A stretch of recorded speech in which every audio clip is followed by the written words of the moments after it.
I never thought I'd catch someone living in my house while I was away. But that's exactly what happened. My HOA's self-appointed. Karen didn't just show up uninvited with 4 strangers. She had secretly been receiving mail at my cabin for months, acting like it was hers. So when I locked the gate, cut the power, and left them trapped in the dark, that's when her entire scam unraveled right in front of everyone.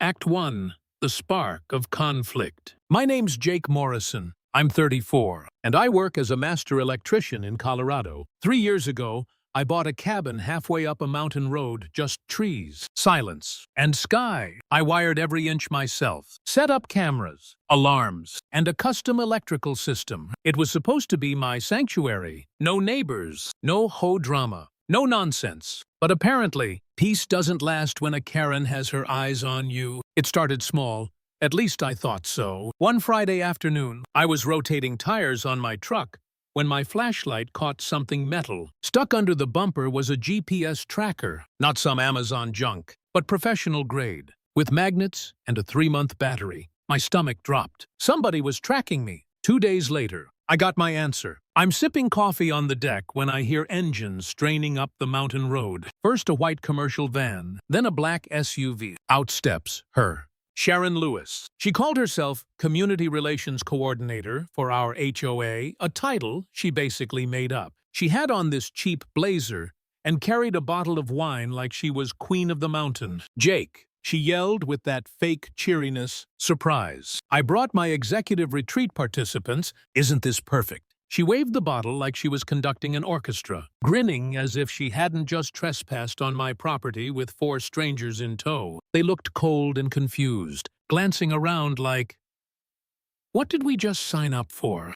I didn't argue, didn't scream. Instead, I pulled out my phone and opened my custom app, the one I'd designed for security. With a single tap, my steel gate slammed shut behind them. The sound echoed through the trees. Then, click. Every exterior light went out. Darkness swallowed the cabin. That's when I spoke through the outdoor speakers. This is private property. You are trespassing. All movements are recorded for law enforcement. You have 1 chance to explain yourselves. Her wine bottle slipped and shattered on the deck, red liquid spreading like a crime scene. The 4 strangers, they panicked. Sharon, she froze, pale, darting around like a trapped animal. And I knew right then, this wasn't just a nosy neighbor. She was dangerous.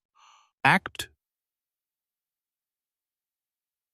Escalation and the turning point. The next morning, my buddy Tommy called. He'd run the plates I texted him from the van and SUV. His voice shook when he told me. Sharon's van had been parked outside my cabin for 3 weeks straight while I was working in town. And worse, she'd filed a change of address. She was literally getting her bank statements and business mail delivered to my cabin. I dropped my mug on the floor. She wasn't just trespassing, she was moving into my life. Out in the driveway, the strangers were unraveling. One woman in scrubs, Dr. Emily Torres, stepped up and demanded answers. Sharon, I paid $800 for this retreat. What is going on? Then there was Michael Thomas, a corporate lawyer type. He started documenting everything on his phone. Meanwhile, Sharon's accomplices, Marcus and Linda, were fidgeting, whispering. Realizing this ship was sinking, inside, I searched the guest room. What I found nearly made me sick. Printers, laptops, filing cabinets stuffed with fake documents. She'd turned my home into headquarters for a fraud ring targeting dozens of cabin owners. Tracking schedules, financial info, even family backgrounds. That's when doubt hit me. Standing there in my own home, violated. I questioned myself. Was I overreacting? Did locking them in make me the crazy one? Sharon had already started spreading that idea, calling me unstable, a PTSD vet who couldn't be trusted. And for a second, I believed it. I thought about walking away, letting the sheriff sort it out. But then I looked at the files. One of them had my name, 3 inches thick, detailing every move I'd made for 6 months. My coffee stops, my hiking trails, my work schedule. That's when the fear turned into rage. No, this wasn't paranoia. This was war. So I doubled down. Every hour I blasted announcements through the speakers, weather warnings, reminders. Everything was being recorded. Hints that law enforcement was watching. Sharon flinched each time. Her mask was cracking. By afternoon, Emily and Michael had teamed up. grilling her like prosecutors. Where's the itinerary? The contract? The license? Every answer Sharon gave dug her deeper. Stock photos, fake testimonials, a license filed only 3 months ago. Fraud. Plain and simple. The turning point came when Michael uncovered she'd been siphoning $1,000 from our HOA's emergency fund. Suddenly, this wasn't just my problem. Sharon had been robbing the entire community. Act 3. The showdown and collapse. By day 3, the group was broken. Marcus confessed he'd been helping with logistics. Linda handed over her laptop full of fake websites. Sharon, once so polished, was babbling, smearing makeup across her face, ranting that she was the victim. Then the sheriff's SUV rolled up the mountain, followed by state investigators. The look on Sharon's face, I'll never forget it. She actually tried one last act. She ran toward them, yelling, "Officers, thank God, he's holding us prisoner. He's dangerous." But the detectives weren't buying it.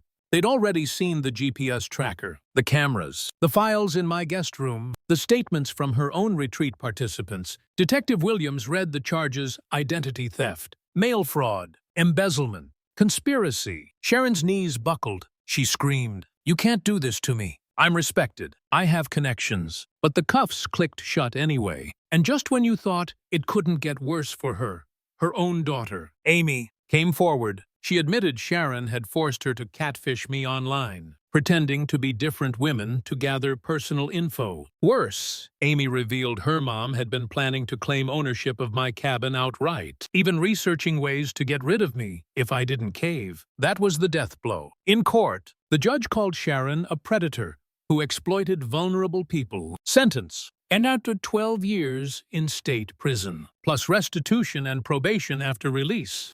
When Amy stood up in the gallery and said she was changing her last name to cut ties forever, the entire room applauded. Sharon collapsed, sobbing, begging for mercy that would never come. And that's where it ended. The self-appointed queen of the HOA, the Karen who thought she could steal my home, my life, my identity, dragged out in handcuffs, exposed to everyone she'd fooled.